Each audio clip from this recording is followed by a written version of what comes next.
Hello, this is Chapter 4, Ethics and Social Responsibility. Our learning objectives: explain the relationship between ethics and the law. Differentiate between the claims of the different stakeholder groups affected by managers and their company's actions. Describe 4 rules that can help companies and their managers act in ethical ways. Also, discuss why it is important for managers to behave ethically, and identify the 4 main sources of managerial ethics, and distinguish among the 4 main approaches towards social responsibility that a company can take. A manager's challenge. UPS Foundation delivers what matters to global community. How can doing good help a company do well? The UPS Foundation provides financial assistance and employee volunteer support to help build resilient communities and address social and environmental issues around the world. The nature of ethics. Ethical dilemma. That's the quandary people find themselves in when they have to decide if they should act in a way that might help another person or group, even though doing so might go against their own self-interest. Example: Farad is offering a high-paying sales position with a pharmaceutical company. However, he disagrees with the amount of money these companies spend in lobbying and elections. Ethics. The inner guiding moral principles, values, and beliefs that people use to analyze or interpret a situation and then decide what is the right or appropriate way to behave. There are no absolute or indisputable rules or principles that can be developed to decide if an action is ethical or unethical. Neither laws nor ethics are fixed principles. Ethical beliefs can change over time. Changes in ethics over time. Changing ethical beliefs influence the law. For example, marijuana use. Sometimes no laws are broken, yet they are unethical. And here is a marijuana dispensary, a store that actually sells marijuana. When I was younger, the thought of this was non-existent. Stakeholders in ethics. Stakeholders, the people and groups that supply a company with its productive resources and so have a claim on and stake in the company. Shareholders, managers, employees, suppliers, and distributors, customers and community, society, and the nation state. Shareholders want to guard the reputation of their organization. 4 types of company stakeholders. Here's the company. You have shareholders, managers, customers, community, society, and nation state, suppliers and distributors, and employees. Those are the different types of stakeholders. Shareholders. The shareholders are the owners of the corporation. They own a piece of the corporation through the purchase of stock. Shareholders want to ensure that managers are behaving ethically and not risking investors' capital by engaging in actions that could hurt the company's reputation. And if unethical behavior is hurting the company's reputation, that generally means the stock price is going down. And if the stock price is going down, that means that shareholders are losing money. And when that happens, shareholders are not happy. Shareholders want to maximize their return on the investment, not minimize it or reduce it. Managers.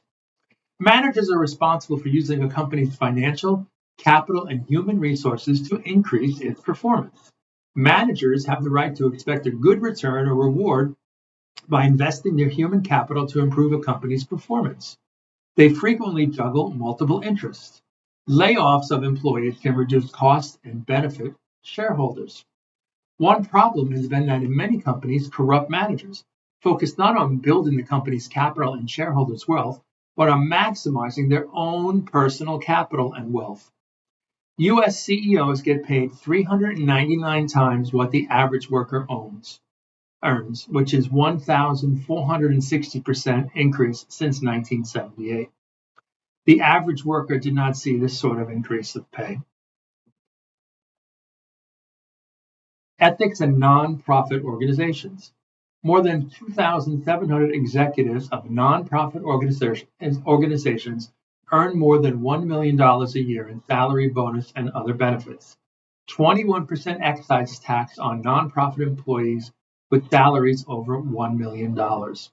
Laws governing disclosure are far weaker for nonprofits. New laws would subject nonprofits to strict Sarbanes-Oxley-type regulations that force the disclosure of issues related to managerial compensation and financial integrity. Employees expect to receive rewards consistent with their performance. Organizational structures with fair and equitable rewards for their employees show an ethical stance. Suppliers and distributors. Suppliers expect to be paid fairly and promptly for their inputs, which include raw materials and component parts. Distributors expect to receive quality products at agreed upon prices, wholesalers and retailers. In Table 4.1, some principles from the GAP's Code of Vendor Conduct. As a condition of doing business with GAP Incorporated, each and every factory must comply with this Code of Vendor Conduct. GAP Incorporated will continue to develop monitoring systems to assess and ensure compliance. If GAP Incorporated determines that any factory has violated this code, GAP Incorporated may either terminate its business relationship or require the factory to implement a corrective action plan. If corrective action is advised but not taken, GAP Incorporated will suspend placement of future orders and may terminate current production. So code number 1, general principles. Factories that produce goods for GAP shall operate in full compliance with the laws of their respective countries and with all other applicable laws, rules, and regulations. Environment. Factories must comply with all applicable environmental laws and regulations, where such requirements are less stringent than GAP's own. Factories are encouraged to meet the standards outlined in GAP Incorporated's Statement of Environmental Principles. And then you have discrimination, forced labor, child labor, wages, and hours. And I don't have to read those for you. Customers are the most critical stakeholder. Company must work to increase efficiency and effectiveness in order to create loyal customers and attract new ones. Community, society, and nation. In the community, physical locations like towns or cities in which the companies are located, and provides a company with a physical and social infrastructure that allows it to operate. A company contributes to the economy of the town or region through salaries, wages, and taxes. Figure 4.2, 4 ethical rules. These are the rules for ethical decision making. You have something called the utilitarian rule. It's an ethical decision that should produce the greatest good for the greatest number of people. The justice rule is an ethical decision that distributes benefits and harm among people in a fair, equitable, and impartial manner. Moral rights rule, an ethical decision to maintain and protect the fundamental rights and privileges of people. And then we have the practical rule. That's an ethical decision, should be one that a manager has no hesitation about communicating to people outside the company, because the typical person in a society would think this decision is acceptable. Practical decision model. Does my decision fall within the acceptable standards that apply in business today? Am I willing to see the decision communicated to all people and groups affected by it? And would the people with whom I have a significant personal relationship approve of the decision?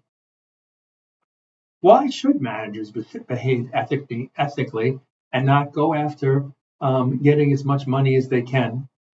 Well, the relentless pursuit of self-interest can lead to a collective disaster when one or more people start to profit from being unethical, because this encourages other people to act in the same way. Tragedy of the commons. Unethical behavior destroys the trust between a company and its customers, suppliers, and distributors. What are some effects of ethical and unethical behavior? Well, in ethical behavior, it increases efficiency and effectiveness of production and trade. It increases the company performance and increases the national standard of living, well-being, and prosperity. Unethical behavior reduces efficiency and effectiveness of production and trade. It reduces company performance, and it also reduces national standard of living, well-being, and prosperity. Trust and reputation. Trust is the willingness of one person or group to have faith or confidence in the goodwill of another person, even though this puts them at risk. Reputation. Esteem or high repute that individuals or organizations gain when they behave ethically. Unethical behavior in the short run may have long-term consequences. Theranos, Siemens, and Wells Fargo have all suffered from unethical behavior. Figure 4.4 shows sources of ethics. So business ethics is comprised of what? Societal ethics, individual ethics, organizational ethics, and occupational ethics. They all contribute to what we call business ethics. In societal ethics, there are standards that govern how members of a society should deal with one another in matters involving issues such as fairness, justice, poverty, and the rights of individuals. People behave ethically because they have internalized certain values, beliefs, and norms. In occupational ethics, standards that govern how members of a profession, trade, or craft should conduct themselves when performing work-related activities. Also, medical and legal ethics. Volkswagen's rigging of vehicles for diesel emission tests garnered one of the highest fines ever for an automaker. Some failures in professional ethics.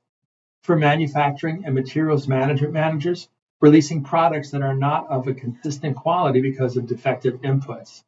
Producing product batches that may be dangerous or defective and harm customers.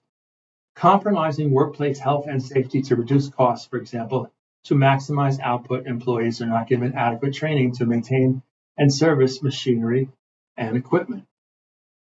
For sales and marketing managers, knowingly making unsubstantiated product claims.